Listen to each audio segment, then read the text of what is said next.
Et tout de suite les sports, comme promis, c'est avec Martin Guez. On commence par le football. Cameroun, Maroc et Mali-Guinée. Voilà donc les deux affiches des demi-finales du CHAN. Fermé, on est complet, le dernier carré est formé. Après les deux derniers tickets décrochés pour les demi-finales, à commencer par la Guinée, dernière servie, au terme d'un match âpre, rude, disputé face au Rwanda.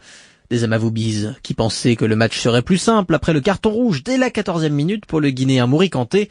Pas du tout, car à la 52e minute, c'est la triple peine pour les Rwandais. Une sortie hasardeuse du portier Olivier Kwizera, sévèrement expulsé et qui assistera dévasté des tribunes au petit bijou de Morlaï Silla.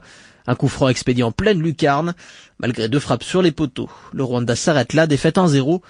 Défaite en quart de finale, comme en 2016, dur à avaler pour le capitaine Jack Tuyisenge. Pour nous, on va accepter ce qui va arriver aujourd'hui. D'un mon côté, je voudrais donner tout ce que je veux pour les matchs d'aujourd'hui, mais je n'ai pas eu les chances de jouer les matchs parce que j'ai blessé dans la première minute. C'est comme ça dans le football. Il y a un jour que vous trouvez les résultats qu'on voudrait pas. Je ne peux pas dire si on a décidé par l'arbitrage parce qu'il était bien. Nous avons tout donné ce que nous avons. Des propos recueillis par Fabien Essiane, c'est donc la Guinée qui file en demi pour affronter le Mali.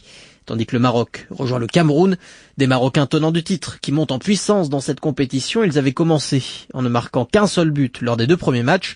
Depuis, les Lions de l'Atlas déplacent des montagnes, 8 réalisations en 2 rencontres, dont 3 face à la Zambie. Le match face au Chipolopoulos n'aura duré que 37 secondes, le temps pour Soufiane Raimi de marquer son 3e but dans ce CHAN. Mohamed Benmamer et Ayoub El Kaabi, le meilleur buteur de l'histoire de la compétition avec 11 réalisations, aggraveront la marque dans cette première période. Tandis que la Zambie se retrouvera à 10 dès la 22e minute et la vilaine semelle de l'arrière-gauche Zakaria Chelongochi. La réduction tardive du score par Moses Firi ne changera rien. 3-1 pour le Maroc qui arrive lancé en demi, presque trop pour le sélectionneur Houssine Mouta. Ne pas trop y croire. Mais avec prudence. Moi j'ai peur parce que quand on finit les deux derniers matchs avec un score, quand on score 8 buts, donc ça devient un petit peu difficile pour les coachs d'un petit peu de préparer mentalement les matchs. Donc c'est comme ça, l'être humain, dès qu'il sent qu'il y a de la confiance, dès qu'il sent qu'il est dans le confort, il commence à baisser les bras et c'est sur ce point que je vais travailler. Houssine Mouta qui calme le jeu. Mais son homologue camerounais Martin Toungou Pilé n'est pas dupe. Il a bien conscience que le Maroc, c'est du lourd. Un très bon collectif, qui tient bien le ballon techniquement, avec beaucoup de mouvements. C'est une bonne équipe. 8 buts marqués en 2 matchs. C'est impressionnant. Mais maintenant, il faudrait empêcher ces Marocains de pouvoir marquer les buts. Ça, c'est ça. Mais maintenant, quelle est la stratégie qu'on va mettre en place?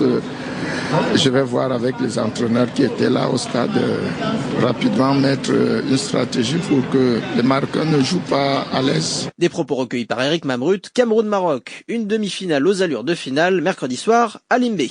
Voilà pour le CHAN. En Europe, l'Égyptien Mohamed Salah se réveille avec Liverpool. Le Pharaon n'avait plus marqué en championnat depuis un doublé face à Crystal Palace le 19 décembre. Il ouvre son compteur 2021 avec un nouveau doublé et une victoire 3-1 face à West Ham. Tandis qu'en France, Lorient fait chuter le leader parisien, le PSG renversé 3-2 sur des réalisations du Congolais Yohan Wissa et du Nigérian Terem Mofi. 6e but pour les deux joueurs en championnat. Et c'est Lille qui prend la tête de la Ligue 1. Merci Martin Guez. Les sports reviennent dans une